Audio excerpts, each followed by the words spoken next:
अस्सलाम वालेकुम, मैं शाहिद हुसैन हूँ। ये वीडियो बड़ी अहम है। आज जस्टिस मकबूल बाकर साहब ने जो कि जुडिशल कमीशन है उसके मेंबर भी हैं, सुप्रीम कोर्ट में सीनियर जज हैं, chief justice Sindh high court रहे हैं। आज उन्होंने एक तकरीब से खिताब किया है। वो चीज़ें जो अदालत में शायद वो उनकी कलम जो है वहाँ नहीं चलती, लेकिन आज जो एक खिताब में वो बातें की हैं वो मैं आपके सामने रखूँगा। इसके अलावा जो सेसी एक इदारा है, सिंध सोशल सिक्योरिटी इंस्टीट्यूशन, वहाँ पर जो OPS पे तैनात अफसरान हैं, वो सूबाई हुकूमत की जानिब से सुप्रीम सिंध हाई कोर्ट के हुक्मनामे के बावजूद हटाए नहीं गए। उस पर जो है वो अदालत ने तौहीन अदालत की दरख्वास्त पर ना सिर्फ जो है वो सेसी के चेयरमैन को जो है वो तौहीन अदालत का नोटिस जारी किया, बल्कि चीफ सेक्रेटरी और दीगर को नोटिस जारी किए हैं, बल्कि सईद गनी साहब से भी जवाब तलब कर लिया गया है। इसके अलावा जो नायाब और नादिर जो पुरानी गाड़ियाँ हैं उनकी जो रिलीज़ थी, जो उनकी जो दरामद पाकिस्तान की जाती थी, वो मामला पेंडिंग था। आज लार्जर बेंच ने फैसला सुना दिया है। अब मुस्तकबिल क्या होगा नादिर और नायाब गाड़ियों की पाकिस्तान में दरामदगी के हवाले से वो आपके सामने रखूंगा। इसके अलावा एक दो और भी चीज़ें हैं जो आपके सामने रखनी है। सबसे पहले तो जस्टिस मकबूल बाकर साहब ने जिस तकरीब से खिताब किया वो तकरीब बड़ी अहम और बड़ी दिलचस्प तकरीब थी। एक बुक लॉन्चिंग सरमनी थी जिसमें लीगल एक्टिविज़म इन ग्लोबल जो चैन वैल्यू है उनकी तकरीब थी। IBA सेंटर जो इस्लाम कराची है, कराची में उन्होंने जो मामला था वो था सानिया बल्दिया टाउन जो फैक्ट्री थी उसमें लीगल जद्दोजहद के हवाले से। उसमें तकरीब में जो साबिक जस्टिस रिटायर हैं रशीद रिजवी साहब, उसके अलावा सीनियर कानूनदान मुनीर मलिक साहब और दीगर पेश हुए। जस्टिस मकबूल बाकर साहब ने जो खिताब किया वो बड़ा अहम तरीन खिताब है, जिसके जो चीदा नुकात हैं, जो पॉइंट्स हैं वो मैं आपके सामने रखूँगा। वो कहते हैं कि इस तकरीब में जो खिताब का मौका उन्हें मिला है वो उनके लिए एजाज़ की बात है। पाकिस्तान का जो आइन है मजदूरों के हकूक़ का जो है वो तहफ़्फ़ुज़ करता है। आइन का आर्टिकल 11 जबरी मुशक्क़त से रोकता है। जस्टिस मकबूल बाकर कहते हैं कि आइन के मुताबिक 14 साल से कम उम्र जो बच्चे हैं वो मजदूरी नहीं उनसे कराई जा सकती। और पाकिस्तान में जो 2010 के बाद लेबर लॉज से मुतालिक जो कवानीन हैं वो मौजूद हैं। उन्होंने कहा कि लेबर लॉज के ऊपर सख्ती से अमल दरामद ना होने की वजह से मजदूरों का जो हकूक़ है उसका जो है वो तहफ़्फ़ुज़ नहीं हो पाता। उन्होंने सानिया बल्दिया फैक्ट्री के हवाले से बातचीत करते हुए कहा कि 250 अफराद जो है वो जाँ बहक हुए, कई 100 अफराद जो है वो इसमें ज़ख्मी हुए। वो कहते हैं कि सानिया बल्दिया टाउन की जो दो मुख्तलिफ जो इन्वेस्टिगेशंस हुई और FIA ने भी इस मामले में तहकीकात की थी। वो कहते हैं कि अली इंटरप्राइज़ जो कि ये बल्दिया फैक्ट्री के जो मालिक थे, आग बुझाने के पास उनके पास कोई इंतज़ामात नहीं थे और ना ही बाहर निकलने का रास्ता था। अमले को आग से बचाव की भी कोई तरबियत नहीं दी गई थी। और उसके बाद फैक्ट्री में गैर कानूनी तौर पर लकड़ी के जो मेज़ें थीं वो कहते हैं कि वो मौजूद थीं।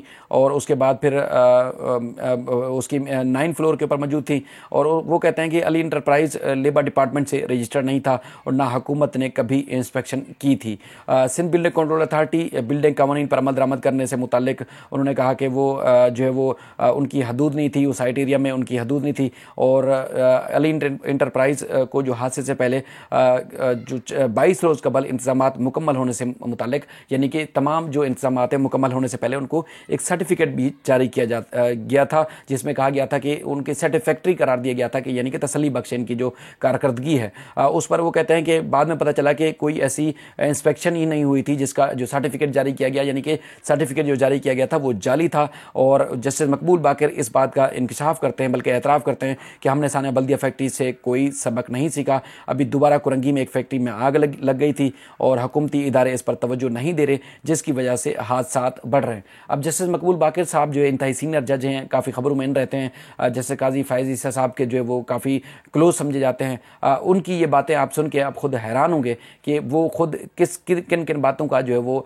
एतराफ़ कर रहे हैं, तस्लीम कर रहे हैं। लेकिन मुनसिफ की कुर्सी पर बैठ के अगर ये बातें अमल दरामद वो करवा लेते इन सारी चीज़ों पे तो कई जानें बच सकती थी। हुकूमत और उसके बाद हुकूमती इदारे जो अमल दरामद नहीं करते उनके ऊपर उनको टाइट किया जा सकता था, उनसे काम लिया जा सकता था। लेबर लॉज के ऊपर हूँ या जो कवानीन हैं उन पर अमल दरामद नहीं किया जा रहा, उससे मुतालिक जो है सारी चीज़ें हो सकती थी। उसके बाद फिर आगे आते हैं कि जो पुरानी गाड़ियाँ दरामदशुदा हैं उनको रिलीज़ करने से मामले पर 2 रुकनी बेंच में इख्तलाफ हुआ था। उसके बाद फिर अब लार्जर बेंच ने जो है वो आज ख़ासतौर पर फैसला सुनाया, जिसमें जस्टिस शफ़ी सदीकी की सरबराही में जो है वो बेंच जो है वो मुकर्रर किया गया था। जस्टिस शफ़ी सदीकी सईद साहब ने अपने आप फैसले में करार दिया है कि जो गाड़ियाँ पाकिस्तान पहुँच चुकी हैं इन्हें रिलीज़ किया जाए। पुरानी गाड़ियों की दरामद से मुतालिक जो हुकूमत ने पाबंदी आयद की थी, उसके बाद नई इंपोर्ट पॉलिसी के तहत सिर्फ फैमिली मेंबर को ही गाड़ी लाने की इजाज़त थी। पहले बेंच ने SRO 833 के तहत पुरानी गाड़ियाँ रिलीज़ करने का हुक्म दिया था। नए बेंच ने दूसरे बेंच के फैसले से इख्तलाफ करते हुए मामला चीफ जस्टिस को भेजा था। उसके बाद फिर ये चीफ जस्टिस ने इस मामले में ख़ास तौर पर खसूसी बेंच तश्कील दिया गया था। 5 गाड़ियाँ बताया गया है कि उनको लाया गया था जो कि पुरानी कदीमी तरीन गाड़ियाँ थीं, यानी कि नादिर और नायाब गाड़ियाँ थीं, जिसमें एडवोकेट जनरल सिंध सलमान तालिबुद्दीन साहब की गाड़ी भी जो है इस मामले में शामिल थी। उसके बाद फिर Sindh employees social security institution के मामले की बात करते हैं। उसमें आज केस दायर किया गया था। उसमें OPS में जो अफसरान तैनात हैं उनके खिलाफ तौहीन अदालत की दरख्वास्त थी, जिसमें कहा गया था कि अदालती हुक्म के बावजूद OPS जो अफसरान हैं उनको नहीं हटाया गया, जिस पर अदालत ने सूबाई वजीर सईद गनी साहब, चीफ सेक्रेटरी मुमताज़ अली शाह को तौहीन अदालत का नोटिस भेजा, कमिश्नर सेसी मोहम्मद इशफाक महर को, उसके अलावा सेक्रेटरी लेबर रशीद अहमद सुलंगी को, director administration Nadir Hussain Kanasro, deputy director Asif Daud को भी तौहीन अदालत का नोटिस जारी किया है। आफ्ताब आलम की जानिब से दरख्वास्त में मौक़िफ़ इख्तियार किया गया था कि सिंध हाई कोर्ट ने OPS पर जो तैनात अफसरान हैं उनको हटाने का हुक्म दिया था। डायरेक्टर और डिप्टी डायरेक्टर सेसी OPS में जो है वो तैनात हैं। अदालती हुक्म की खिलाफ वर्जी पर तमाम जो अफसरान हैं और जिम्मेदारान हैं, यानी कि सूबाई वजीर समेत, उनके खिलाफ जो है वो तौहीन अदालत की कार्रवाई की जाए। जस्टिस सलाउद्दीन पंवर साहब की सरबराही में 2 रुकनी बेंच ने जो है ये फैसला जारी किया है और तौहीन अदालत की दरख्वास्त पर नोटिस जारी करते हुए फरीकैन से जवाब तलब कर लिया है। एक और ख़ास बात जो कि अहम तरीन भी हम कह सकते हैं कि कल यानी कि 11 सितंबर को जो अफगान हुकूमत है, अबूरी हुकूमत है, उनके जो ओहदेदारान हैं, जो वज़रा हैं, वज़ीर आज़म हैं, हलफ उठा रहे हैं। अफ़गानिस्तान के जो महाजरीन हैं, अफ़गान महाजरीन हैं जो कराची में ख़ास तौर पर मुकीम हैं, एक अरसा दराज से मुकीम है, और उसके बाद फिर जिस तरह अफ़गानिस्तान में सूरत हाल तब्दील हुई, उसके बाद सैकड़ों ख़ानदान जो है किसी न किसी तरीके से बॉर्डर क्रॉस करके कराची पहुँचे थे। मैंने कोशिश की थी कि अपने वीडियोज़ के ज़रिए या उनसे जाके उनका मौक़िफ़ लूँ कि किस तरह पाकिस्तान अफ़गानिस्तान में हुकूमत साजी के लिए वहाँ के लोगों के लिए खुराक, अद्वियात और दीगर जो है चीज़ों का बंदोबस्त कर रहा है।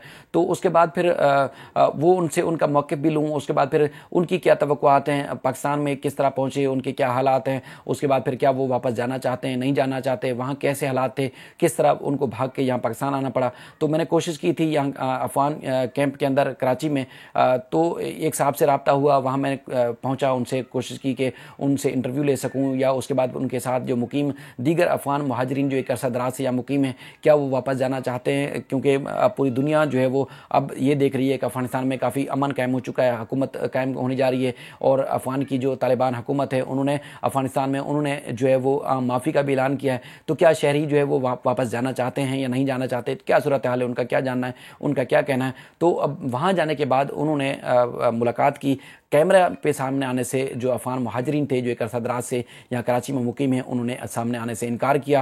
वो कहते हैं कि तकरीबन इस सारे मरहले में पिछले 1-1.5 महीने के अंदर तकरीबन 800 के करीब जो है वो अफ़गान महाजरीन अपनी फैमिलीज़ के साथ कराची पहुँचे थे। कराची पहुँचने के बाद उनको डिपोर्ट कर दिया गया है, यानी कि उनको अपने वतन वापस भेज दिया गया है। कई ऐसे ख़ानदान जो कि बेसरोसमानी के आलम में आए थे, कई ऐसे ख़ानदान जिनके मर्द नहीं थे, सिर्फ ख़वातीन थीं, वो परेशानी के आलम में उनको दोबारा यहाँ से डिपोर्ट किया गया है। उनको किस तरीके से जमा किया गया, राशन देने के बहाने में, उनकी एंट्रीज, डेटा एंट्रीज़ के बहाने उनको जमा किया गया, उसके बाद एक ही गाड़ी के अंदर डालकर उनको मुंतकिल किया गया है। तो उनसे मैंने कोशिश की कि किस तरीके से बात हो सके, उनका मौक़िफ़ सामने आ सके। तो वो उनका यही कहना है कि अब तक जो है सारी जो एक कौम है अफ़गान महाजरीन की यहाँ पाकिस्तान में मुकीम है, ख़ासतौर पर कराची में, वो इस तरह का शिकार है। अभी हालात के बारे में कुछ नहीं कहा जा सकता, क्योंकि पहले एक हुकूमत जो है वो अमेरिका के मरहून मिन्नत जो है वो चल रही थी, तो उसके बाद उनका कहना है कि अब ये तासुर मिल रहा है कि तालिबान ने भी जिस तरह बग़ैर जंग के या अगर बग़ैर हथियार के, बग़ैर मुज़ाहमत के पूरे अफ़गानिस्तान पे कंट्रोल किया है, तो अब उनका कहना है कि ये जो अफ़गानिस्तान की में तालिबान की जो फ़तह है वो भी अमेरिका के ही मरहून मिन्नत हो सकती है। इस वजह से उनको काफ़ी परेशानी का सामना है कि जिस तरह मामला मुकम्मल तौर पर सेटलमेंट नहीं हो जाते, मुकम्मल तौर पर सेटल नहीं होते, तब तक वो जो है वो पाकिस्तान से वापस जाने का नहीं सोच सकते। अगर वो कैमरों पर आए और ये सारी बातें अगर कैमरों के सामने की तो उनको भी खदशा है कि डिपोर्ट कर दिया जाएगा। लेकिन वो परेशान है। पाकिस्तान के जो इक़दामात हैं अफ़गान तालिबान को सपोर्ट करने के हवाले से, उससे काफ़ी मुतमईन है। वो कहते हैं कि हम चाहते हैं कि अफगानिस्तान में जल्द से जल्द अमन कायम हो। पाकिस्तान उनका घर दूसरा ज़रूर है। यहाँ पे कई ख़ानदान ऐसे हैं, कई ऐसे बच्चे थे जो अब बड़े हो चुके हैं, कई ऐसे थे जो पाकिस्तान में पैदा हुए, अब वो पाकिस्तान से बाहर जाना नहीं चाहते, वापस जाना नहीं चाहते। वो कहते हैं कि वहाँ हमेशा कोई ना कोई ऐसी चीज़ आ जाती है जिसकी वजह से उनकी ज़िंदगियाँ अजीरन हो जाती हैं। अब क्योंकि जो मामलात हैं, अब ना हुकूमत है, ना वहाँ कोई ढांचा है, हुकूमती ढांचा है, और ना ही कोई एडमिनिस्ट्रेशन है। कई लोगों ने ये कहा कि जिनके पास पैसा था वो अफगानिस्तान से फ़रार हो चुके हैं, जिनके पास पैसा नहीं था वो किसी न किसी तरीके से ज़मीनी रास्तों से वहाँ पहुँचे, और जो सरकारी मुलाजमीन वहाँ काम करते थे 3-4 महीनों से उनको तनख्वाहें नहीं मिल रही, वो परेशानी के आलम में मुब्तला हैं। तो इस तरह वो कहते हैं कि हम तवक्को तो ज़रूर कर सकते हैं, लेकिन अब ज़्यादा ख्वाहिश का इजहार करना या ज़्यादा खुश होना, मुतमईन होना, ये कबल अज़ वक्त होगा। जैसे जैसे अफगानिस्तान के हालात बदली होंगे तो तभी वो मौक़िफ़ अपना सामने रख सकेंगे। बाकी परेशानी के आलम में बहुत ज़्यादा वो नज़र आते हैं और उन्होंने काफ़ी खदशात का भी इजहार किया।